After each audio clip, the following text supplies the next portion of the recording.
So we have a report from the Washington Post about the Trump administration being offered a range of options for military action in Venezuela, including not only further strikes on boats along the coastline, where the northwestern port along the coastline of Venezuela has been used for drug smuggling throughout the Caribbean. And Donald Trump has decided to engage in an airstrike campaign against those boats, which have been alleged to be drug smuggling boats, since they cannot be independently verified because they are blown up instead of being intercepted in order to show, capture the suspects, capture the drugs, show the drugs. Instead, he is blowing it up, seemingly to try to deter further shipments and usage of this area as a shipping route, but is also widely speculated as a mechanism to pressure and try to intimidate the Venezuelan government and indicate to them that further military action might be taken if the government does not listen to demands put forward by the United States government. This is at the same time that Donald Trump continues to support a Venezuelan opposition leader that many international observers claim was the winner of the last election, that is alleged to have been rigged and stolen by Nicolas Maduro, with a lot of violence and suppression of protests around the aftermath of that election, which was absolutely swamped in controversy. Now, the Trump administration has deployed, roughly speaking, 20,000 troops to the Caribbean, the most troops that have been deployed in that region for quite a long time. They have taken air bases and, posts that have not been used in quite some time, that have been out of circulation, and they have filled them up with troops for the first time in years, making those rusty bases pay their dues. And why would they move all of these forces into the region if not to indicate that a military operation was about to take place? Now, look, what the Trump administration says is, we have these forces in the region to assist in our drug enforcement operation, but you do not need all of those U.S. Marines, all of those aircraft carriers, the giant force that the United States has brought over. Not giant when it comes to the size of infantry, maybe, but giant when it comes to the amount of hardware and, some amount of the infantry in comparison to previous deployments. That is much more than what would be necessary to do a drug enforcement operation.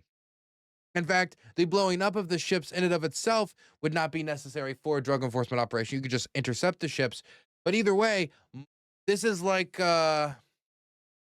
I don't know how to explain this, but it's like if you were trying to dig a sandcastle with 100 pounds of dynamite to clear the way. It's just overkill.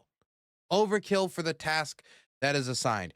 You are doing quail shooting, and you have decided that you are going to use a anti-tank rifle. You're going to take out an SPG-9 to hunt squirrels for cordless rifle. It's just way overkill.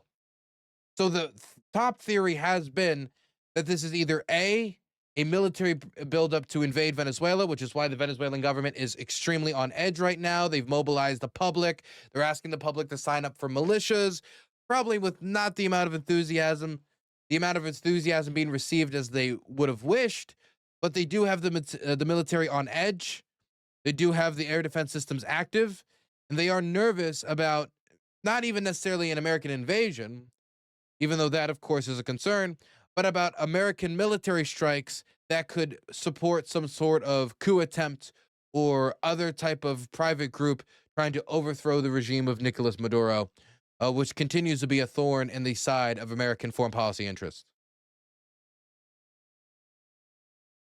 So this is the situation we find ourselves in now, where there's speculation about whether or not we're going to overthrow them, while others say this is actually just a pressure operation to get America in the best diplomatic position possible, so that we can intimidate them to do things that we want, which is a possibility. But I also think that it is likely that it's a bunch of column A and column B, that the president of the United States might be undecided. They knew that they wanted to put pressure on the regime. They do think it would be good if the regime was not there and its collapse would be welcomed. but ultimately they want to keep their options on the table. That they would like to be able to pull the trigger to bombing police stations and the mechanisms by which they keep the regime in power if they want to in a pinch, while also openly pressuring the government, uh, but not committing to anything, so they have the flexibility to move their position around. As Donald Trump, of course, was supposed to be the peacemaker in chief in a long, drawn out civil war in Venezuela after he overthrows the government, will not be good for his legacy and will probably, lead to people mentioning Venezuela in the same way that people mention Libya in reference to Hillary Clinton, no matter your interpretation of those events. And this report from the Washington Post does seem to indicate that they do have these options on the table. The Trump administration has developed a range of options for military action in Venezuela, including direct actions on military units that protect President Nicolas Maduro and move to seize control of the country's oil fields, according to multiple U.S. officials. President Trump has yet to make a decision on how or even whether to proceed. Officials said he was reluctant to approve operations that may place American troops at risk or could turn into an embarrassing failure. But many of his senior advisors are pressing for one of the most aggressive options, ousting Mr. Maduro from power. The support for a more aggressive option is coming from Secretary of State Marco Rubio, who is also the acting national security advisor. Who's also the acting national security advisor, and that means the national security advisor, and Stephen Miller, Mr. Trump's deputy chief of staff and Homeland Security advisor. According to several U.S. officials, they have privately said they believe Mr. Maduro should be forced out. Mr. Trump has repeatedly expressed reservations, they'd say, in part because of the fear that the operation could fail. Mr. Trump is in no rush to make a decision and has repeatedly asked about what the United States could get in return, with a specific focus on extracting some of the value of Venezuela's oil for the United States. President Trump has been clear in his message to Maduro: stop sending drugs and criminals to our country, Anna Kelly, a White House spokesperson, said in a statement. The president has made clear that he will continue to strike narco-terrorists trafficking illicit narcotics, which anything else is speculation and should be treated as such. And since the release of this article, the Trump administration has been quick to say that this article is also speculation and is just straight up not true. But considering that Donald Trump has said, I'm not going to tell you before in reference to his presidential actions, he exactly doesn't have a squeaky clean record when it comes to the issue of truthfulness. The issue of truthfulness, I guess we will call it. Many people are not taking that at face value. So, what do I think about this? First things first. It doesn't surprise me that it's Marco Rubio and Stephen Miller, but especially Marco Rubio. Marco Rubio has been a crusader against Nicolas Maduro, Hugo Chavez, and that type of Latin American socialism for a very long time.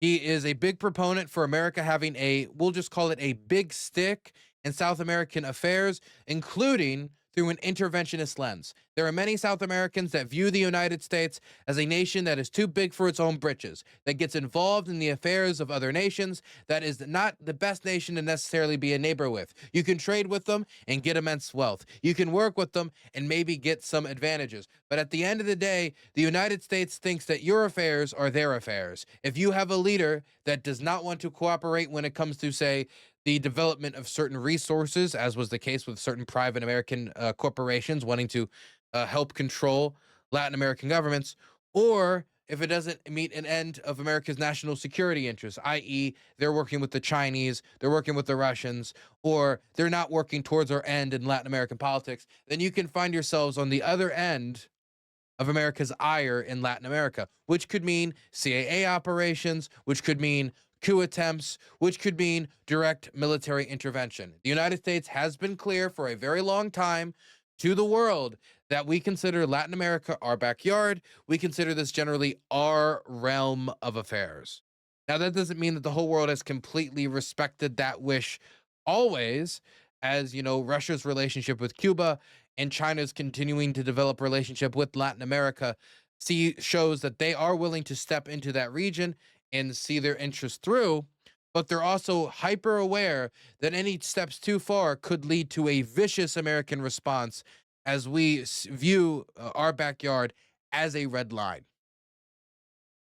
Now, that red line being viewed that way doesn't mean it always stays that way, as we had to deal with the fact Cuba was not friendly to us, and we've had to deal with the fact of Hugo Chavez and Nicolas Maduro. That doesn't mean we haven't operated against them, just this means that we've had to accept this fact. So a red line can tend to blur. It tend to blur for Obama, and it seems to tend to blur for communism in Latin America and our interests in Latin America. But either way, we're very interested in keeping our affairs in Latin America in order. And since Nicolas Maduro has come to power, you can talk about some of the problems with the previous regime of Hugo Chavez, but since Maduro has come to power, their management of their oil resources has been absolutely awful.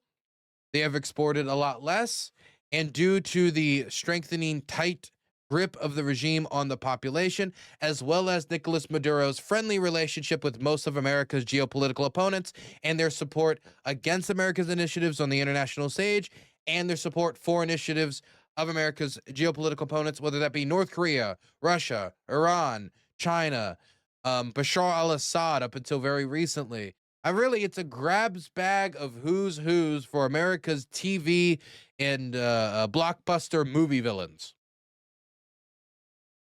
And so they've wanted him out for a while. Maduro wanting him out for a while doesn't surprise me, and people in Trump's orbit wanting him out doesn't surprise me. If Trump was to actually pull the trigger on a military intervention, including U.S. troops on the ground, that would surprise me the most. It is not an impossibility that Trump tries to find some middle ground here, where he tries to convince a general to attempt an overthrow that would end with the installment of the person who is in the opposition who is claiming that they won the last election, or a new election. Probably the former, since the former person has also been jostling for Trump's approval in the public sphere for a bit now. And they will provide the air power for such an operation, bombing police stations, bombing governmental buildings, bombing military bases, bombing bridges that could bring in tanks and other armored vehicles, doing whatever is necessary to provide and set the stage for a military coup that would see Maduro gone and probably put before a firing squad. I think that is much more likely than a on the ground, boots on the ground military intervention where American soldiers would be brought home in coffins in a war that Trump has not really justified in the public sphere. Is there the possibility that an American plane could get shot down during a bombing campaign and that could still be an issue? Yes, there's still a risk for that, even if we're talking about Venezuela. But the likely outcome is if we decide to hit them hard with our planes, we can disable their air defense systems, we can disable their radar, and we can, with enough effort, disable the majority of their air force. They might have some helicopters hit out in the forests here or there, but when you talk about their ability to use an air-based bombing campaign, we could disable that. And this is something that is certainly at the top of Donald Trump's mind. And there is a destabilizing effect of pulling the trigger on something like that. And so if he could convince somebody to play a part in it, pull the trigger, lay a blow to Maduro, he might think that that could be destabilizing enough to timber the regime, and then whatever comes after certainly cannot be worse for the United States than what's in Venezuela now. I don't think that's impossible. I think a civil war where the country's split in two, or gangs take over the country and dominate, like Nicaragua, which Donald Trump, talks about being a major threat to the country quite a lot. So I do think there is a scenario where it actually does end up worse for the United States, and that might be the exact scenario holding Donald Trump back, because if he is not willing to put troops on the ground and then combat that non-interventionist image he's made, or even possibly that peacemaking image if this drags out for a while. Morally corrupt, bankrupt man. I appreciate the prime, Jade Monkey. But there's also the fear of it spiraling out of control if we don't put our troops on the ground and we decide to, I'll just put it as half-assing it. We want to deploy the air resources, but we don't want to deploy the ground resources. We want to do what the French and what we did in Libya, and saying do what we did in Libya out loud, considering where Libya is right now, might not have the best of connotations.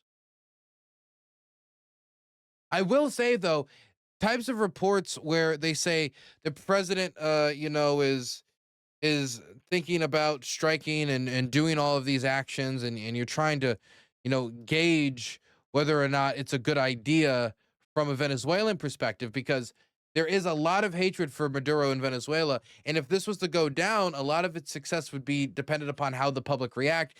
It does not help your case, and it does not help the possibility of success, either through bombing operation, direct intervention with troops on the ground, or even just trying to build the pressure to hasten the collapse. It does not help your case when you have sentences like this reported. Mr. Trump is in no rush to make a decision and has repeatedly asked about what the United States could get in return, with a specific focus on extracting some value of Venezuela's oil for the United States. If there is a report that comes out that Venezuela's opposition leader had a meeting with Donald Trump about the future of Venezuelan oil and to give America a favorable deal, these are the types of rumors, these are the types of reports that could lead to people feeling such a distaste in their mouth where they think, yeah, you're right, I hate Maduro, but I don't want to sell out my country's oil to the United States. We know the reputation America has in Latin America. And so the framing here, I mean, the report of it is bad enough, but if they go through with it, and this, some people might say, oh, the report isn't, they say the report isn't true, this could be fake. This sounds like Donald Trump. Are we really going to say that Donald Trump, who said we should have taken the oil, that this doesn't sound like something he would do? This sounds right up his alley. But again, I think it's contradictory to stability in Venezuela and trying to get people to jump on board to this regime change attempt. I think it's contradictory towards towards what Donald Trump has deemed to be America's interest in regime change in Venezuela. Whether or not Donald Trump pulls the trigger, I still think is up in the air. But he certainly wants to utilize these forces to continue to apply pressure. And if he doesn't come away with something, then I think that he might pull the trigger. No, not I think that he might. If he doesn't come away with something, I think for sure he'll pull the trigger. So whether or not Maduro can offer some sort of token that can assuage Trump so he can swim away like a shark, maybe come back in a few years, that's up to him and American negotiators if they're having talks behind closed doors, because we know that they're having CIA ops out in the open. Donald Trump's discussing it openly. But whether they're having negotiations and they're engaging in diplomacy, that's a secret. Welcome to 21st Century Politics.